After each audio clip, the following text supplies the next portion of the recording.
സുഖമില്ലാത്ത ഒരു അച്ഛനെ ഒരു ആശുപത്രിയിൽ പ്രവേശിപ്പിച്ചു. അപ്പോൾ അച്ഛൻ്റെ കൂടെ ഒരു നഴ്സുണ്ട്. പകൽ മുഴുവനും ആ നഴ്സ് കൂടെ ഉണ്ടായിരുന്നു. രാത്രിയായപ്പോൾ അപ്പോൾ ഈ നഴ്സ് അച്ഛൻ്റെ ചെവിയിൽ ചെന്നിട്ട് ചോദിച്ചു, നിങ്ങളുടെ മോന് പുറത്ത് നിൽക്കുന്നുണ്ട്, അവനെ ഇങ്ങോട്ട് വിളിച്ചോട്ടെ, മോനെ ഇങ്ങോട്ട് വിളിച്ചോട്ടെ എന്ന് നഴ്സ് ചോദിച്ചിട്ടും ഇദ്ദേഹം മറുപടി ഒന്നും പറഞ്ഞില്ല. കാരണം മറുപടി പറയാനൊന്നും ഇദ്ദേഹത്തിന് കഴിയില്ല. പക്ഷെ നഴ്സ് വേഗം പുറത്തേക്ക് പോയിട്ട് ആ മകനെ വിളിച്ച് അയാൾ ഓടി വന്നു. നഴ്സ് പറഞ്ഞു, അച്ഛൻ്റെ കൂടെ തന്നെ നിന്നോളൂ, അച്ഛന് തീരെ വയ്യ, അച്ഛൻ്റെ കൂടെ തന്നെ നിന്നോളൂ. അയാൾ അച്ഛൻ്റെ കൂടെ തന്നെ നിന്നു. അച്ഛനെ ഇങ്ങനെ തൊട്ട് തലോടി ആശ്വസിപ്പിച്ച് അച്ഛൻ്റെ കൂടെ ഇങ്ങനെ നിൽക്കുന്നതിനിടയിൽ അച്ഛനൊന്ന് പെടഞ്ഞു, മരിച്ചു. അപ്പോഴേക്ക് ഡോക്ടർമാരും നഴ്സുമാരും എല്ലാവരും ഓടി വന്ന് എല്ലാവരും അയാളുടെ ചുറ്റും ഇങ്ങനെ നിൽക്കുകയാണ്. ആ സമയത്ത് ഈ മകനില്ലേ ആ റൂമിൽ നിന്ന് ഇങ്ങനെ പുറത്തേക്ക് ഇറങ്ങുമ്പോൾ നഴ്സിനോടൊരു ചോദ്യം. ആ ചോദ്യം കേട്ട് നഴ്സ് ആകെ അമ്പരന്നു പോയി. അയാൾ ചോദിച്ചത് ഇതാരാണ് എന്നാണ്. അപ്പൊ നഴ്സ് ചോദിച്ചു, നിങ്ങളുടെ അച്ഛനല്ലേ? അല്ല, എൻ്റെ അച്ഛൻ അപ്പുറത്തെ റൂമിലാണ് കിടക്കുന്നത്. പിന്നെന്തിനാ ഞാൻ വിളിച്ചപ്പോൾ നിങ്ങൾ ഓടി വന്ന്?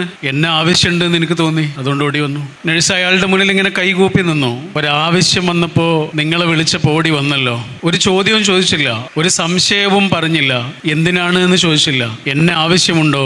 ഞാൻ അവിടെ ഉണ്ട്, നിങ്ങൾ ഓടി വന്നല്ലോ, മരിച്ചാലും മറക്കില്ല എന്നുള്ള ഒരു വാക്ക് പറഞ്ഞ് നഴ്സ് ഇങ്ങനെ കൈകൂപ്പി നിന്നു. ഒരായുസ് കൊണ്ട് നമുക്ക് ചെയ്യാനുള്ളത് നമ്മളെ ആവശ്യമുള്ളൊരു സ്ഥലത്ത് നമ്മൾ ഉണ്ടാവുക എന്നുള്ള, നമ്മൾ ആവശ്യമുള്ളൊരു മനുഷ്യന് നമ്മൾ ഉണ്ടാവുക എന്നുള്ള.